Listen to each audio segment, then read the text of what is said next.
Herkese merhaba arkadaşlar, kanalıma hoş geldiniz. Yepyeni bir videoyla karşınızdayım. Arkadaşlar, bugünkü videomuzda Türkiye'nin güzel oyuncusu Özge Yağız ve muhteşem oyuncumuz Halit Ergül'den yeni görüntüler geldi.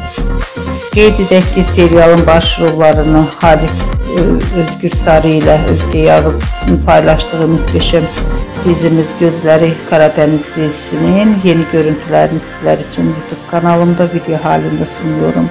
Muhteşem oyuncularımızın kamera arkası görüntülerini görmek istiyorsanız da kanalımı izlemeyi ve bildirimleri açıp tutmayı unutmayın. Hoşça kalın.